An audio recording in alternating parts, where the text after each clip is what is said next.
That's Vashon's brain. Court is calling 2024 CR 009591, State of Texas versus Kimberly Villanueva. Could I have parties announced for the record for the state? Andrew Harris Edelman. For the defense? Danielle Cranberg. And are you Miss Villanueva? Yes, ma'am. All right, off the record. Excuse me, Mr. Folsom. Mr. Folsom, you're talking too loud. We're on the record. That's okay. All right, and it'd probably be best that you have a seat.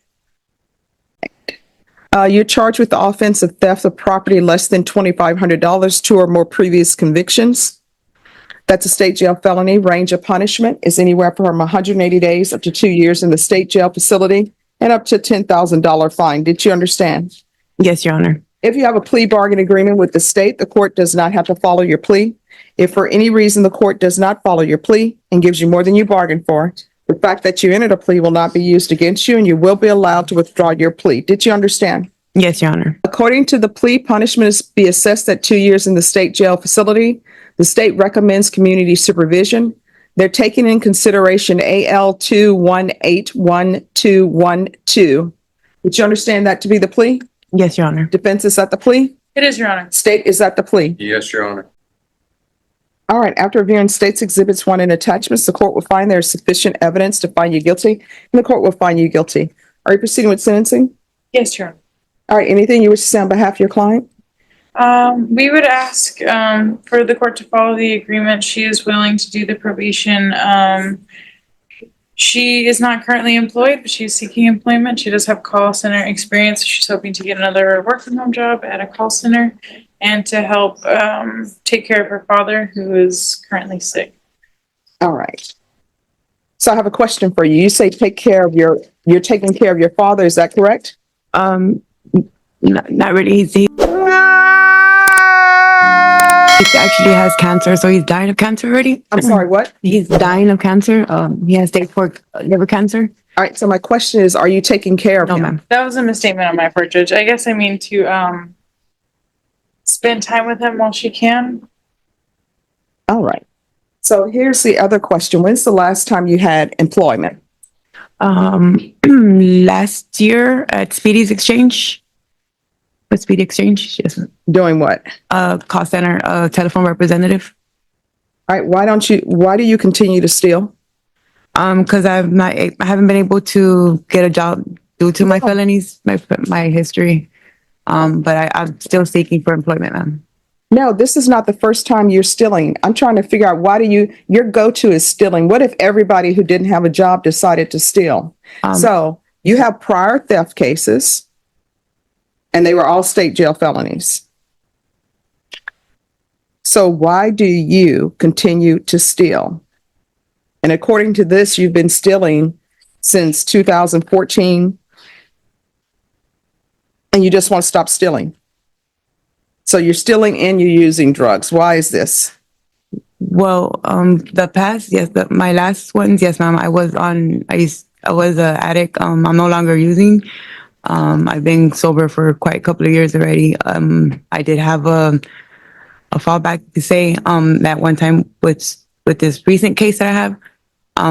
But I haven't picked up a charge since 2013 for theft. I've been No, not since 2013, because you have this and this. This is from 2023. Right. That was the most recent one. Yes, ma'am. So why do you keep stealing? It's still not answering my question. I don't understand. I was going through some personal issues at the moment with my kids. With what? With my kids being taken away.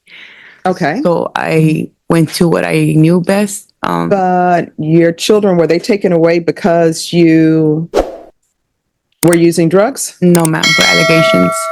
What allegations? Of using drugs and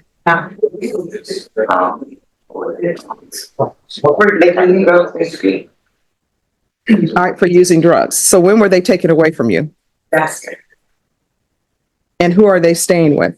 They've been adopted. All right, so your rights were terminated.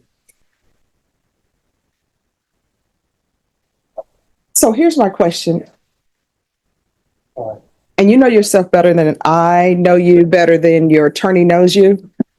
Do you really think you're going to do well at this probation? Because you had a choice to do what you needed to do and have custody of your children, and you chose to commit thefts and continue to use. Yes, ma'am, because I didn't have to get my children back, but I'm sorry, what? yes, I do. I feel like the probation was me right. I will do my complete probation. I completed probation before successfully. Again, I had a tip, you know. I'm trying to go back to that last time. I'm just trying to do right, but hands are hard. And if you're drug tested today, and you will be, what is the results going to be? Tell the truth. I'll be about marijuana. And what else? Marijuana. So you're telling me when you're drug tested today, you're only going to be positive for marijuana? So if I send you across the hallway to get drug tested, I mean, that can happen today. And you're saying it's just going to be marijuana? Yeah. All right, I'm going to place you on probation, but I'm telling you right now, probation is going to make visits at that location. Do you understand? All right. Court is going to sentence you to 2 years in the state jail facility, suspended and probated for 4 years. There's to be proof of employment within 45 days. There's to be no employment as a home health care provider or with minors. There's to be no contact with Walmarts, and that means any Walmart. Good luck to you in this court to be successful on probation. Communication is key, okay? All right, good luck. So, Judge, if you don't mind me asking you a question. Sure. So, I be on TikTok and you be on court cam, you know?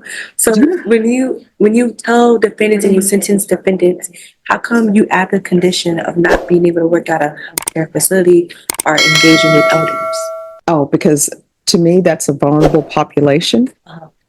And I always ask people, honestly, if you had somebody who maybe they're in a nursing home, maybe they have dementia, maybe they have some sort of physical disability, would you want someone caring for them who, you know, is recovering, not in their sobriety, or committed an aggravated robbery? I once had someone who stole a person they was caring for. They stole items out of their home.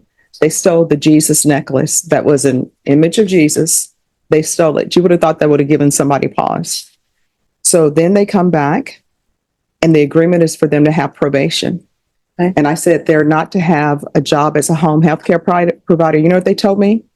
But I just got a job as a home healthcare provider. Why are you running? Why are you running? So honestly, I don't know if all home healthcare providers are doing background checks on anyone. Right. And then when you think about it, if you have someone who's charged with injury to a child, do you really want them working at a daycare? So that's why I do it, because from what my experience being a defense attorney and a prosecutor, usually home healthcare providers, they're not doing background checks.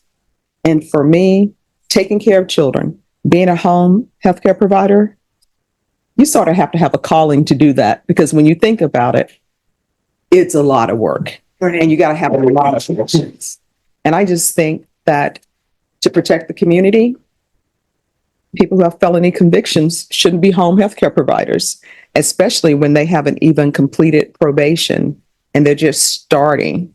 You know, sometimes, you know, I can change that, but they have to show me something. So that's why